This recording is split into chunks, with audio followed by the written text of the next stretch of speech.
विघ्नहर्ता श्री गणेश, श्री गणेश, श्री गणेश। जाओ तारकासुर, जाके विश्राम कर।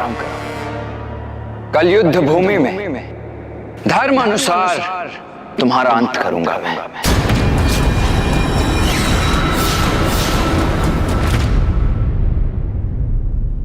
मैं कुछ समझी नहीं ब्राह्मण देवता। जब उनके पास अवसर था तो कुमार कार्तिकेय ने तारकासुर का वध क्यों नहीं किया? क्या युद्ध के नियम इसकी अनुमति नहीं देते?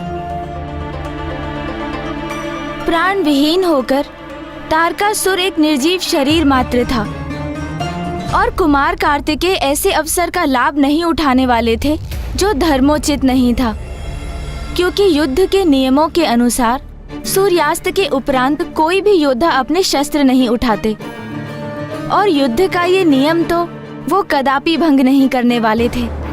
और वो प्राण विहीन तारकासुर को एक और अवसर प्रदान करना चाहते थे जिससे वो अपनी शेष शक्तियों का संचय कर उनसे युद्ध कर सकें। कुमार कार्तिकेय की, कुमार कार्तिकेय की, कुमार कार्तिकेय की, कुमार कार्तिकेय की, कुमार कार्तिकेय की, कुमार कार्तिकेय की, कुमार कार्तिकेय की। कुमार कार्तिकेय के नेतृत्व में देवताओं की विजय होगी। देव शक्ति की जय, देव शक्ति की जय, देव शक्ति की जय। स्वयं महाराज देव सेनापति से बड़ी पराजय प्राप्त कर धूल दूषित होकर वापस लौट रहे। चर्चा तो ये भी है कि वो देव सेनापति मात्र एक किशोर है और उन्होंने नष्ट भ्रष्ट कर दिया महाराज के उस भवन को जहां उनका खड़ग स्थित था।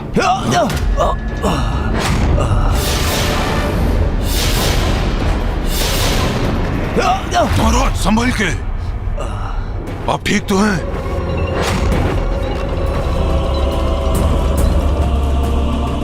ये क्या, जिनके नेत्रों में मेरे प्रति सदा भय और आतंक का भाव होता था, आज मेरे वही तुच्छ सेवक भी मुझे दया की दृष्टि से देख रहे हैं।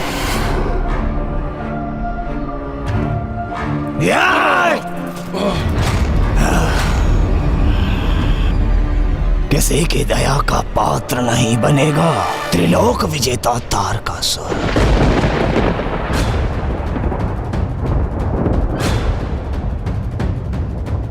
महाराज मुझसे क्रोधित क्यों हो गए? यहाँ पराक्रम दिखाने का क्या लाभ? जहाँ दिखाना था वहाँ तो कुछ हुआ ही नहीं। मुझे तो असुर महाराज महायोद्धा तारकासुर से बहुत आशाएं थी, किंतु इन्हें देखकर तो अब निराशा ही हो रही है। एक ही क्रीड़ा में ये कैसी अवस्था हो गई है इनकी? यहाँ पर अब दिखाने का क्या लाभ? तो कुछ हुआ ही नहीं। जहाँ दिखाना तो था असुर महाराज महायोद्धा तारकासुर से बहुत आशाएं थी, महायोद्धा तारकासुर से बहुत आशाएं थी, किंतु इन्हें देखकर तो अब निराशा ही अवस्था हो गई है। पराक्रम दिखाने का कैसी अवस्था हो गई है? ये कैसी अवस्था हो गई है? कुछ हुआ ही नहीं।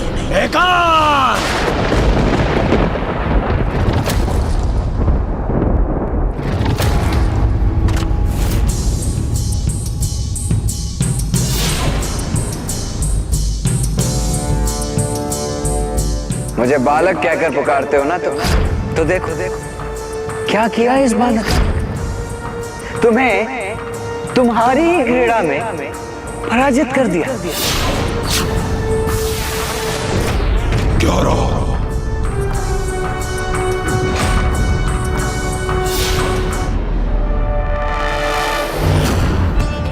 मदिरा।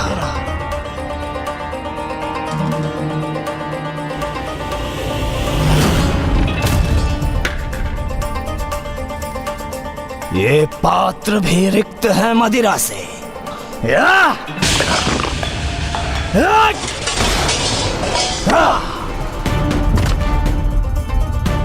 पराजित नायक का एक कीट भी सम्मान नहीं करता।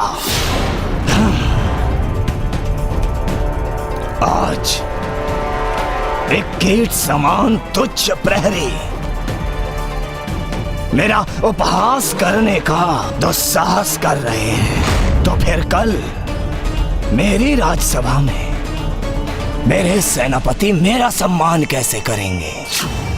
नहीं, ऐसा नहीं हो सकता। अपना अपमान सहन नहीं करूंगा मैं। सभी को एकत्रित करो अखाड़े में। अभी इसी क्षण। अधर्म की पराजय और धर्म की विजय के बीच एक रात्रि का अंतर था, किंतु प्रातः होने से पूर्व ही तारकासुर और देवसेना कार्तिकेय के मस्तिष्क में इस युद्ध का आरंभ अभी से हो चुका था। देव सेनापति कुमार कार्तिकेय की जय। आप सभी मेरी जय जयकार नहीं कीजिए, क्योंकि मैंने जो भी किया है वो तो मेरा कर्तव्य है और मैंने तो मात्र अपना कर्तव्य निभाया है। आज जो आंशिक विजय हमें प्राप्त हुई है वो देवराज इंद्र, वायुदेव और कुबेर देव जी के सहयोग के बिना असंभव थी। महादेव, माता पार्वती, नारायण और ब्रह्मदेव जी के आशीष ने ही हमें सामर्थ्य प्रदान किया जिससे हम ये सफलता प्राप्त कर सके। और उन्हीं के आशीष से कल मैं युद्ध भूमि में ताड़कासुर के आतंक का भी अंत करूंगा। हर हर महादेव, हर हर महादेव, हर हर महादेव, हर हर महादेव, हर हर महादेव, हर हर महादेव।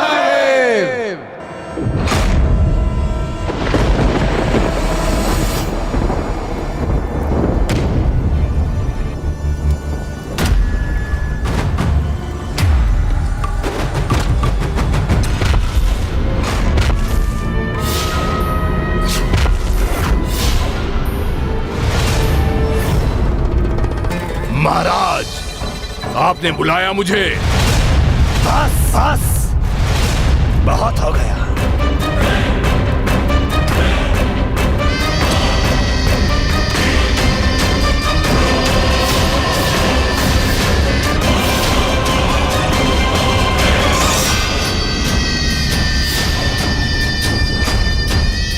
आओ हुंडा, आओ।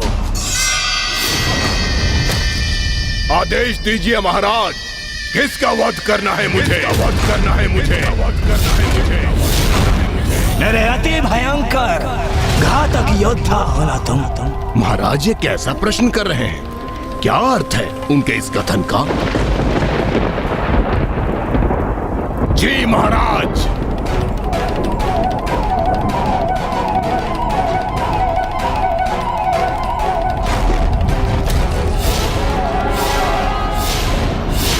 तुम युद्ध करो मुझसे।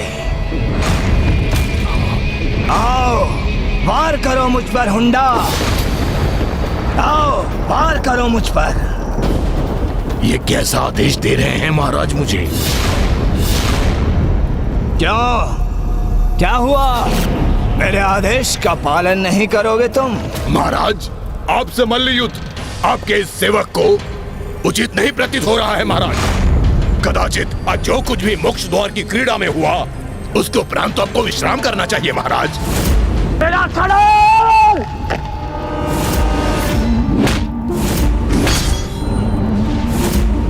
विश्राम, विश्राम तो तारकासुर तब करेगा जब वो मृत्यु को प्राप्त होगा, और मेरी मृत्यु कभी होगी नहीं। इसलिए तारकासुर को ये विश्राम का सुझाव देना अपराध है। आज वो कुमार कार्तिकेय अपनी माया के प्रभाव से वहां से सुरक्षित निकल गया। यदि उसके खड्ग प्राप्त करने के पूर्व मैं उस तक पहुंच गया होता तो उसे अपनी भुजाओं में भींचकर उसका वध कर देता। किंतु अब मल्ल युद्ध के लिए मेरी भुजाएं फड़क रही हैं। आओ, आओ हुंडा, प्रहार करो मुझ पर। जो आज्ञा महाराज।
आज यहाँ असुर सैनिकों की चर्चा सुनी मैंने कि किस प्रकार देव सेनापति कुमार कार्तिकेय ने आपको अचेत किया।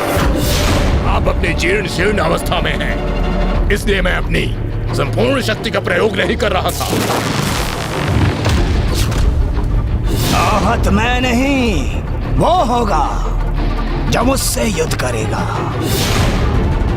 तो आओ हुंडा, अपने संपूर्ण बल का प्रयोग कर सामना करो मेरा। आओ आओ।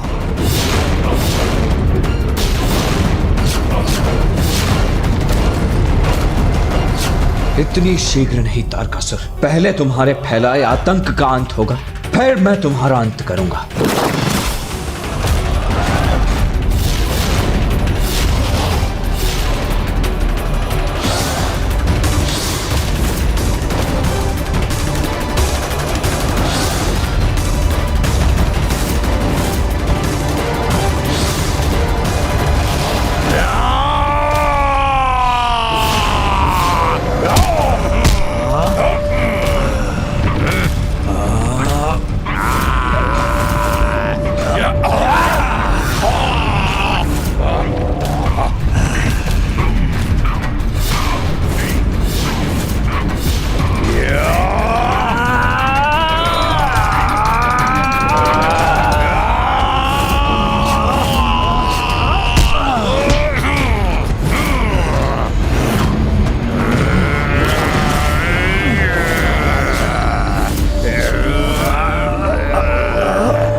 तारकासुर महान शक्तिशाली महानतम योद्धा तारकासुर हूँ। मेरी शक्ति पर संदेह कर रहे हो ना तुम, मेरे तुच्छ सेवक? देखो, कोई पराजित नहीं कर सकता मुझे। अब पराजय हूँ मैं, तुम भयंकर हो, किंतु मैं तुमसे भी भयंकर हूँ।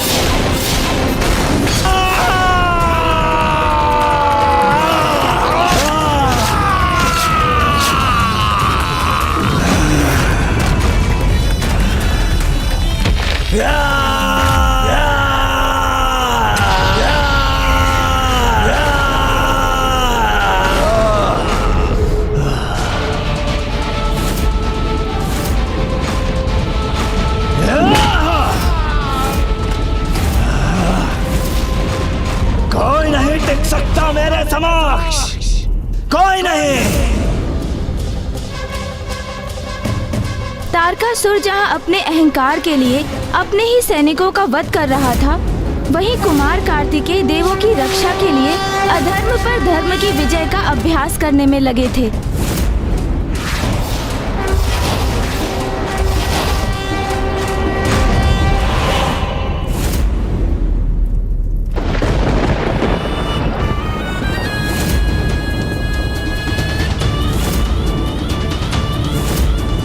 अरे ये क्या, महाराज ने हमें ये देखने के लिए यहाँ बुलाया। मुझे तो लगा वो यहाँ कोई घोषणा करेंगे, किंतु वो तो बस सुंदरियों से घिरे हैं यहाँ।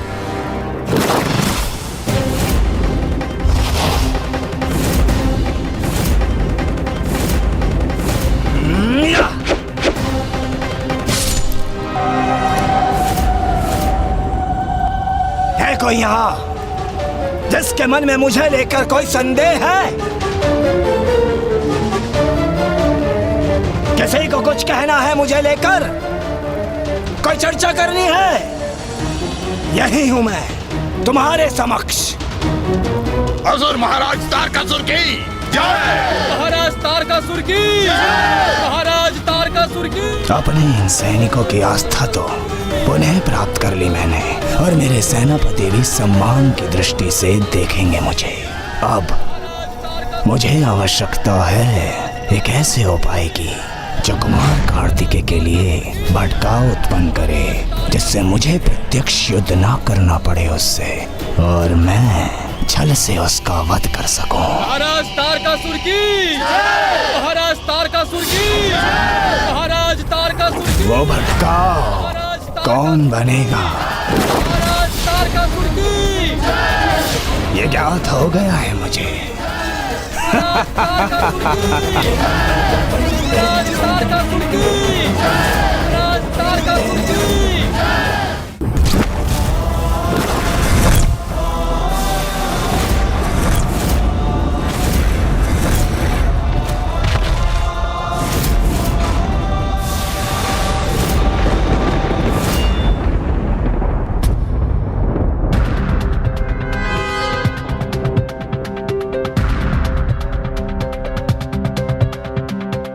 महाराज, रात्रि के इस पहर में आपने हम सभी को यहाँ क्यों एकत्रित किया? मैं बहुत थक गया हूँ अट्टासुर, बहुत। प्रतीत होता है कि अब महाराज को समझ में आ रहा है कि उनका सामना किस विलक्षण योद्धा से हुआ है। महाराज, आप पर क्या बीत रही है यह मैं समझ सकता हूँ। आप मोक्ष द्वार की क्रीड़ा में है। आपको कुमार कार्तिकेय की अद्भुत शक्ति का परिचय जो प्राप्त हुआ है, आपने उन्हें अपने माया जाल को भंग करते हुए जो देखा, तो अब तो कुमार कार्तिकेय की अपार शक्ति का प्रमाण प्राप्त हो गया ना आपको। महादेव के अंश हैं वो महाराज, अजय हैं। मैं तो सदा से आपका हितैषी रहा हूं महाराज, इसलिए मेरी मानिए, आप उनसे सुलह स्थापित कर लीजिए, अन्यथा आपका हट आपके साथ साथ समस्त असुरों के लिए अत्यंत भयंकर होगा महाराज। उचित कह रहे हैं महाराज। हाँ, यही उचित होगा, सुलह करना ही उचित होगा महाराज। किंतु असर उचित करते ही तो नहीं है अट्टासुर। अभी तो उस कुमार का सामना मेरे अन्य छुपे वारों से होना शेष है।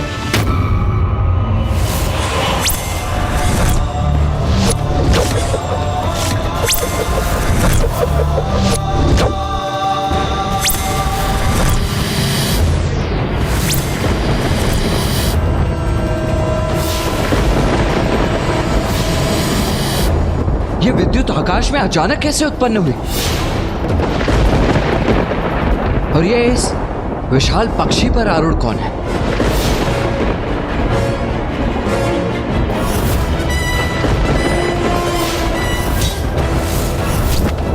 कौन है ये जिसने मेरे शूल को थामने का दुस्साहस किया?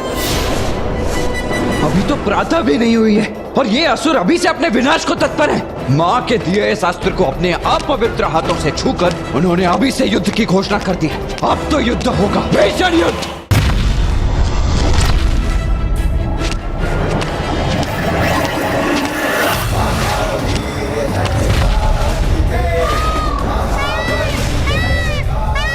मयूर जी, इसका पीछा कीजिए।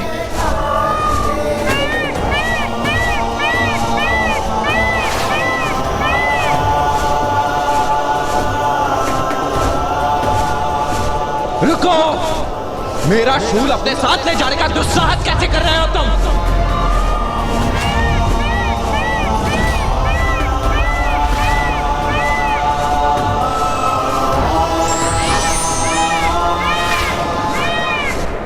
रुक जाओ, अन्यथा मैं आक्रमण करूंगा।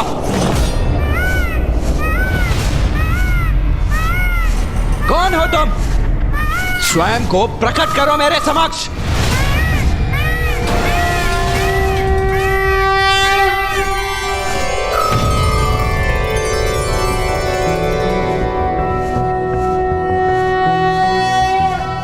शान्ताकारं भुजगशयनं पद्मनाभं सुरेशं विश्वाकारं मामा जी, श्री हरिनारायण, आप यहाँ? वर्णं शुभांगं लक्ष्मीकान्तं कमलनयनं। पुत्र कार्तिकेय, तुमने देखा कितनी सरलता से भटकाव उत्पन्न कर मैंने तुम्हें उलझा दिया।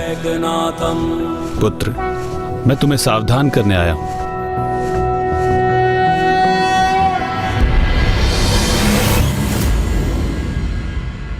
आप मुझे सावधान करने आए हैं? अर्थात मामा जी, मैं कुछ समझा नहीं। अर्थात ये पुत्र कि इस समय तुम्हारा केवल एकमात्र लक्ष्य होना चाहिए, तारकासुर को दंडित करना। हाँ मामा जी, और इस समय मेरा पूर्ण ध्यान उसी लक्ष्य पर केंद्रित है। आज तो मैंने उसका वो खड्ग भी नष्ट कर दिया जिसमें उसके प्राण स्थित थे। किंतु वो तो अभी भी जीवित है। तुमने मात्र एक खड्ग नष्ट किया है पुत्र, तारकासुर को नहीं। तुम्हारे खड्ग तक पहुंचने से पूर्व ही तारकासुर अपनी माया रच चुका था, जिसके कारण अभी तक तारकासुर के प्राण पूर्णतः सुरक्षित हैं। अब वो कोई भी माया रच ले मामा जी, वो अपने कर्मों के फल से नहीं बच सकता। और कल युद्ध भूमि में धर्मानुसार उसका अंत करूंगा मामा जी। उचित है, किंतु स्मरण रखना, युद्ध भूमि में युद्ध के नियमों का पालन करने के लिए केवल तुम प्रतिबद्ध हो। इसका अर्थ ये नहीं कि तारकासुर भी युद्ध में युद्ध के नियमों का पालन करेगा।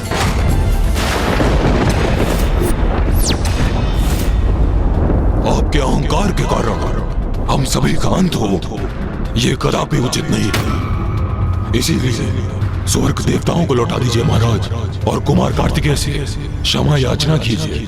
यदि आप वास्तव में प्रायश्चित करेंगे तो वो अवश्य आपको क्षमा कर देंगे महाराज। सर्वथा उचित कह रहे हो तुम अट्टासुर। तो क्यों महाराज शांति वार्ता के लिए मान गए? ये तो बस कुमार कार्तिकेय के विरुद्ध मेरी अगली चाल का एक आरंभ मात्र है अट्टासुर।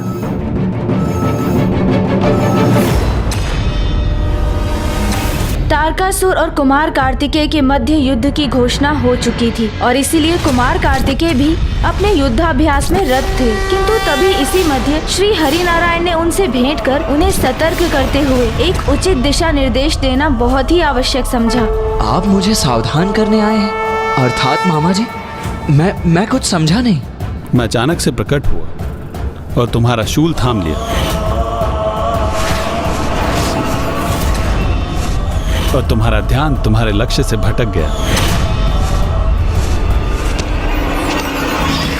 तुम देवताओं के रक्षक हो पुत्र, और मैं इतनी सरलता से तुम्हारे ध्यान को भटकाकर देवताओं से इतना दूर ले आया। तुम्हारे मन में इस बात को लेके तनिक भी संशय उत्पन्न नहीं हुआ।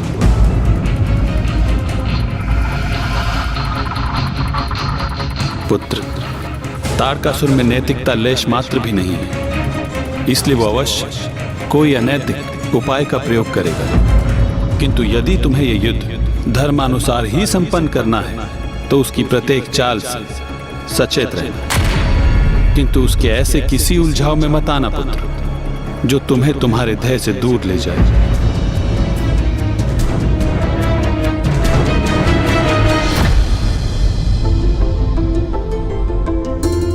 उचित है मामा जी, मेरा मार्गदर्शन करने के लिए आपको कोटि कोटि धन्यवाद। विजयी भव पुत्र, विजयी भव पुत्र।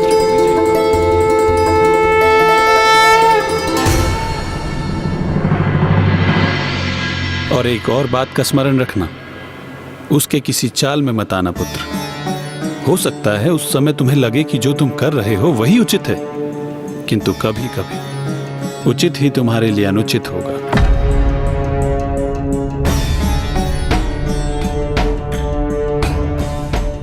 सर्वथा उचित कह रहे हो तुम अट्टासुर। युद्ध नहीं, शांति स्थापित करनी चाहिए मुझे। व्यर्थ है, सब कुछ व्यर्थ है। व्यर्थ है मेरा जीवन। वर्षों के कठोर तप के उपरांत ब्रह्मदेव से वरदान प्राप्त किया था मैंने।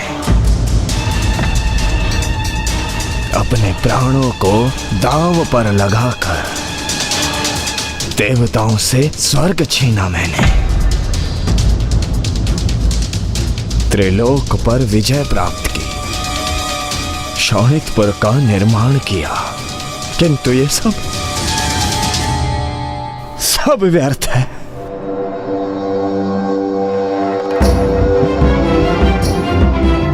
मेरा एक ही स्वप्न था कि हम असुरों को भी देवताओं के समान सम्मान और प्रतिष्ठा प्राप्त हो। मैंने जो भी किया ये मानकर ही किया कि हम असुरों के लिए सर्वाधिक महत्वपूर्ण होती है उनकी प्रतिष्ठा।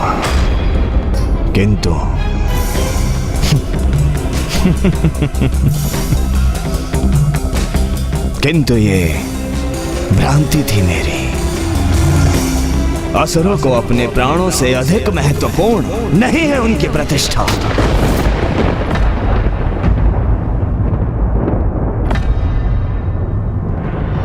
तो बताओ मुझे, अट्टासुर कहता है कि मैं देवताओं के समक्ष अपने घुटने टेक दूं, किंतु मैं पूछता हूं आप सबसे, सदा अन्याय किया है ना उन देवताओं ने हमारे साथ, अपमानित किया है ना हमें। इतनी दीर्घ अवधि के उपरांत असुरों को सम्मान दिया है मैंने। ऐसी अवस्था कर दी देवताओं की कि वे अपने प्राणों की रक्षा के लिए इधर उधर छिपने पर विवश हो गए। ये सब क्यों किया मैंने? क्यों? बताओ क्यों? क्योंकि मैं तारकासुर समर्पित हूं असुर समाज के लिए।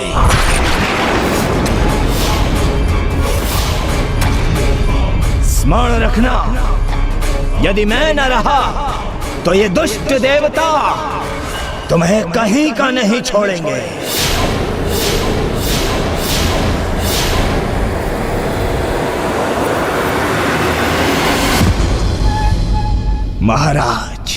महाराज तो जनता का सेवक होता है। आज तक मैं आप सबके लिए लड़ता रहा, किंतु अब यदि आपकी यही इच्छा है कि मैं आत्मसमर्पण कर दूं, तो मैं वही करूंगा।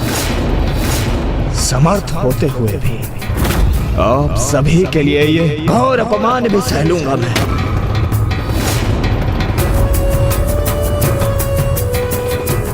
सह लूंगा ये घोर अपमान। नहीं महाराज, ये आप क्या कह रहे हैं? आप उठिए। आपकी इच्छा और अनिच्छा सब निरर्थक है, क्योंकि मेरा विश्वसनीय अट्टासुर तो यही चाहता है।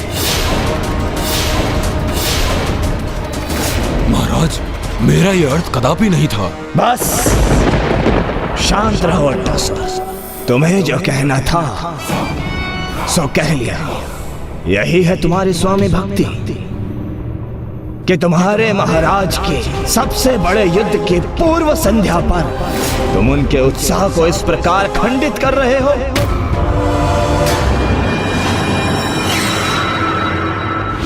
ओम नमः शिवाय। ओम नमः शिवाय।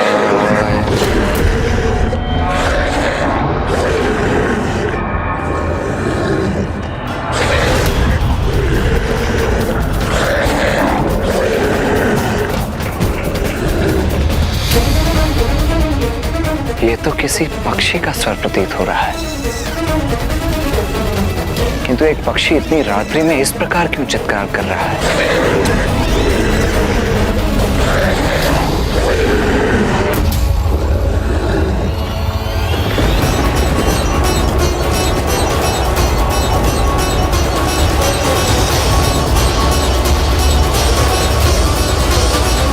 कुमार कार्तिकी,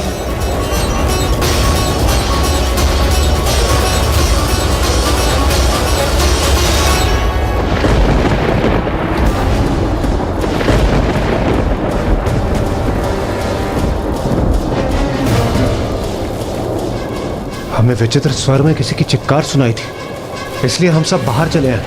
किंतु कुमार कार्तिकेय यहाँ हुआ क्या है? वो स्वर और चित्कार तो मुझे भी सुनाई दी देवराज। वो देखिए, ऐसा प्रतीत हो रहा है तारकासुर के भवन से कोई इसी ओर आ रहा है।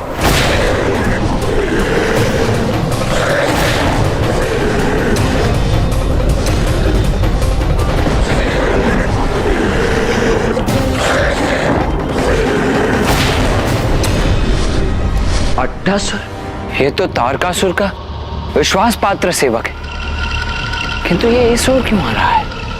ये अवश्य इस दुष्ट की कोई नवीन चाल है।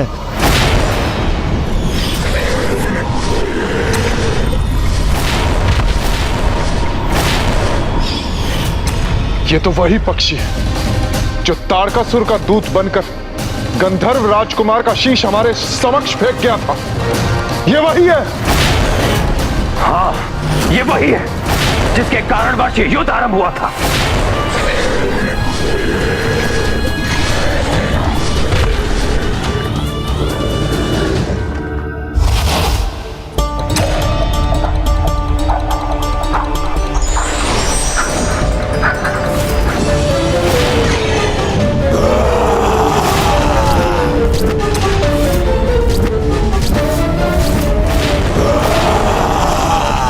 इस दुष्ट को जीवित नहीं छोड़ूंगा मैं, कदापि नहीं।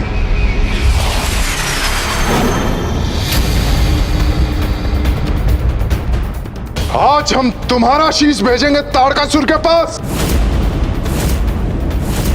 रुक जाइए आप सब।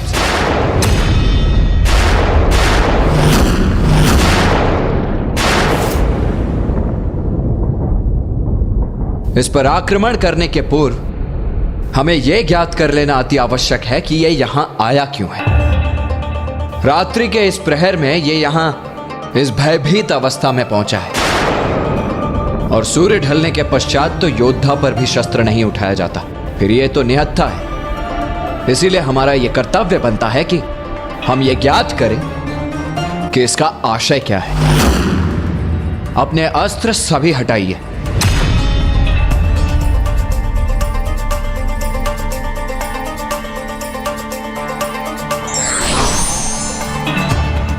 बताओ मुझे, यहां क्यों आए हो और चाहते क्या हो? कुमार कार्तिकेय, मैं अट्टासुर हूँ। अपने जीवन में मैंने बहुत सी दुष्टता की है, क्योंकि मैं तारकासुर का विश्वास पात्र था। किंतु उसने मुझे वहां से निकाल दिया, और अब मेरा जीवन संकट में है। मैं आपसे शरण मांगने आया हूँ कुमार कार्तिकेय। उसने तुम्हें अपने राज्य से बाहर क्यों निकाला? क्योंकि मैंने उन्हें आपसे पराजय स्वीकार कर आपके समक्ष समर्पण करने का सुझाव दिया था। तो तुम उसके विरोधी दल का भाग बनने यहां पहुंच गए।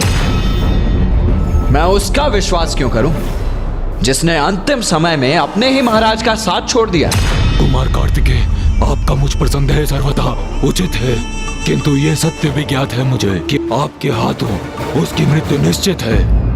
और उसका हितैषी होने के नाते मैं उनको बार बार यही समझाता रहा, किंतु मुझे समझने के स्थान पर उसने तो अन्य असुरों को मेरे विरुद्ध भड़का दिया। बस शांत रहो अट्टासुर। तुम्हें जो कहना था सो कह लिया। यही है तुम्हारी स्वामी भक्ति कि तुम्हारे महाराज के सबसे बड़े युद्ध की पूर्व संध्या पर तुम उनके उत्साह को इस प्रकार खंडित कर रहे हो। भयंकर दंड मिलना चाहिए अट्टासुर को। इसे दंड दीजिए महाराज। कल देवताओं का अंत करने से पहले इसका भोज करने दीजिए हमें। हाँ, मार डालो इसे, मार डालो इसको, मार डालिए अट्टासुर, मार दीजिए इसको, मार दीजिए इसे, मार दीजिए अट्टासुर को, मार दीजिए अट्टासुर को, मार दीजिए अट्टासुर डालिए इसे। महाराज नहीं, महाराज नहीं, महाराज नहीं, अट्टासुर को मार दीजिए, मार डालिए इसे।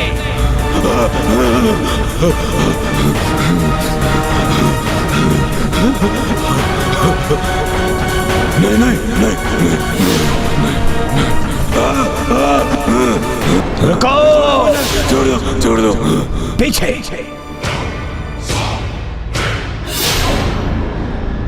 इतने वर्षों से ये मेरा निष्ठावान सेवक था, इसलिए इसकी एक भूल क्षमा कर मैं इसे जीवन दान प्रदान कर रहा हूं।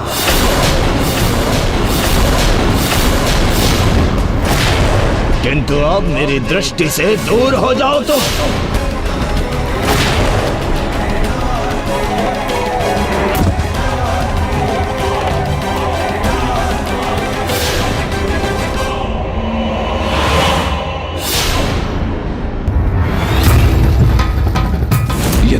आदेश होगा तो मैं यहाँ से चला जाऊंगा, किंतु फिर मैं जीवित कदापि नहीं रह सकूंगा, क्योंकि अन्य असुर मुझे जीवित नहीं छोड़ेंगे।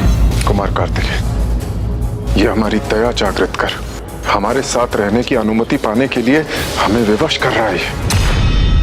ये कैसी अवस्था हो गई है मेरी? एक असुर होकर मैंने सदैव अपने महाराज को सुपथ पर चलने का सुझाव दिया, किंतु क्या हुआ उसका परिणाम? मेरा अपमान हुआ, असुर साम्राज्य से मुझे बाहर कर दिया गया। किंतु मैं आपके पास शरण प्राप्त करने आया हूँ, पर यहाँ भी मेरा अपमान ही हुआ। बंद करो इस स्वांग को और चले जाओ यहाँ से। ये इन असुरों की कोई नई चाल है। तुम्हारे लिए यहाँ पे कोई स्थान नहीं, तुम जा सकते हो। हमारी कोई चाल नहीं है ये।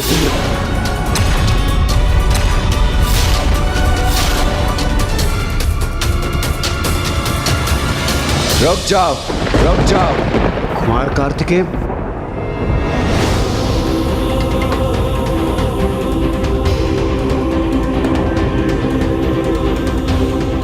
ये जो भी है, किंतु यहां एक शरणार्थी बनकर आया है और धर्म के अनुसार शरणागत की रक्षा करना हमारा कर्तव्य है।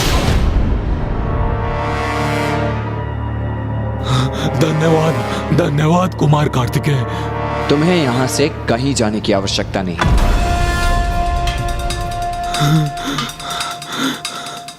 तुम्हें यहां रहने की अनुमति है।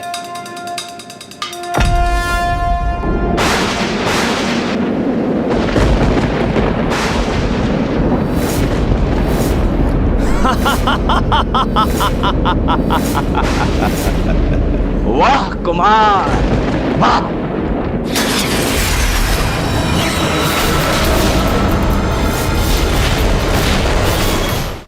कुमार कार्तिकेय, मेरे शत्रु को शरण देने का दुस्साहस कैसे किया तुमने?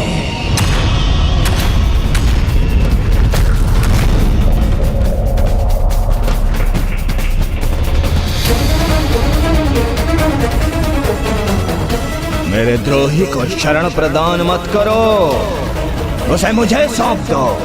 तारकासुर, इसने मुझसे शरण मांगी है और मैं इसे किसी भी अवस्था में शरण दूंगा। अच्छा, ऐसा है क्या? तो सुनो, कल सूर्यास्त के पूर्व अंत होगा इस अट्टासुर का, और इसका वाद कोई और नहीं, स्वयं मैं करूंगा।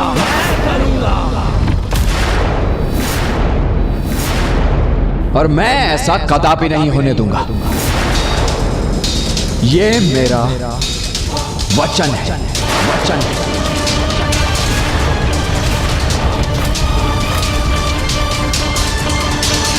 मुझे तुम्हारी चुनौती स्वीकार है कुमार कार्तिकेय, किंतु क्या तुम मेरी चुनौती स्वीकार कर सकोगे?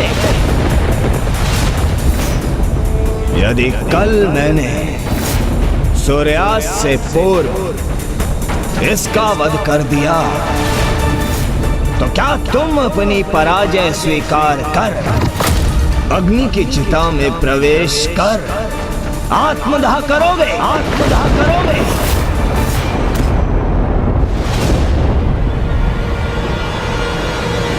मुझे तुम्हारी चुनौती स्वीकार है तारकासुर।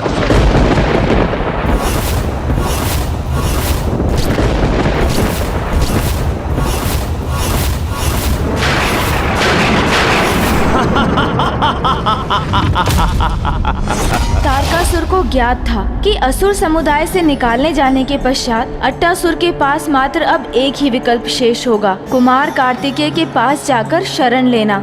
और वो दुष्ट तारकासुर यही तो चाहता था, क्योंकि उसने एक कुटिल योजना अनुसार अट्टासुर नामक अस्त्र का प्रयोग कुमार कार्तिकेय के विरुद्ध किया था। तारकासुर को ज्ञात था कि सदा धर्म पथ पर चलने वाले देवता उसकी इस चाल में अवश्य ही फंसेंगे। उसके किसी चाल में मत आना पुत्र। हो सकता है उस समय तुम्हें लगे कि जो तुम कर रहे हो वही उचित है, किंतु कभी कभी उचित ही तुम्हारे लिए अनुचित होगा। नहीं, ये मैंने क्या कर दिया? श्रीहरि नारायण ने उन्हें चेतावनी दी थी, किंतु फिर भी अपने सरल स्वभाव और अपनी धर्मपरायणता के कारण वो तारकासुर के कपट जाल में उलझ ही गए। कुमार कार्तिकेय का ध्यान 3 दिशाओं में बट गया था, अपने शरणागत अट्टासुर की रक्षा, देवताओं की सुरक्षा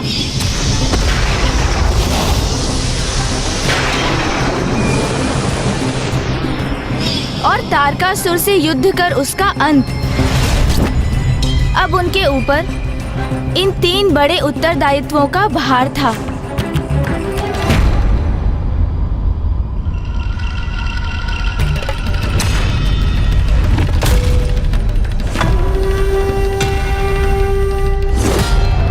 देवता महायोद्धा होंगे, किंतु अपने स्वर्ग में। यहाँ मेरे शोणितपुर में वो मेरे समक्ष एक कीट के समान है, जिन्हें मैं कभी भी अपने पांव तले मसल सकता हूँ। क्षमा कीजिएगा महाराज, किंतु क्या अब तक उस दुष्ट अट्टासुर ने हमारे सारे गुप्त रहस्य उन देवताओं के समक्ष उजागर नहीं कर दिए होंगे? गुप्त रहस्य?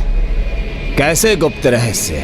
आपकी सेना, आपकी शक्ति, और यदि आपकी कोई दुर्बलता हो तो उसके रहस्य महाराज।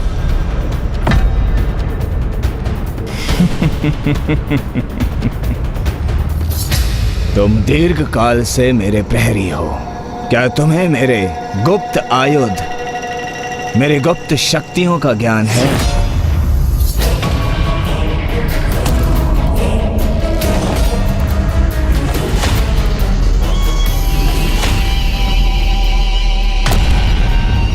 मेरे महायोद्धा सेनापति, मेरे संहारक आयुध आज तक किसी के भी समक्ष उजागर नहीं हुए, किंतु आज मैं उन्हें उजागर करूंगा। ये मेरे सेनापति मेरे एक आदेश पर किसी का भी विनाश कर सकते हैं, और इनमें सर्वप्रथम सेनापति हैं हंतक।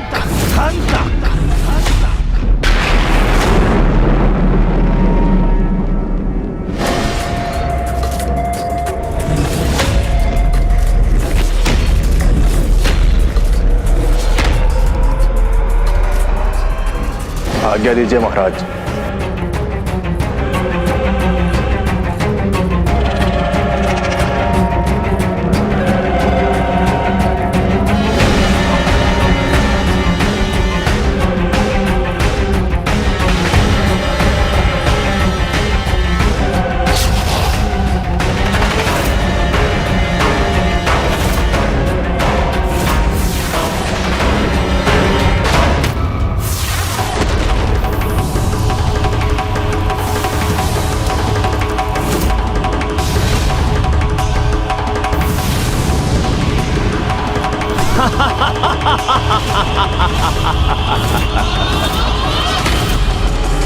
अधर्म पर धर्म के इस होने वाले महायुद्ध के बीच मात्र एक रात्रि शेष थी, किंतु प्रातः से पूर्व रात्रि के हर क्षण में भी बहुत कुछ शेष था, जिसका प्रभाव सीधा युद्ध पर पड़ना निश्चित था।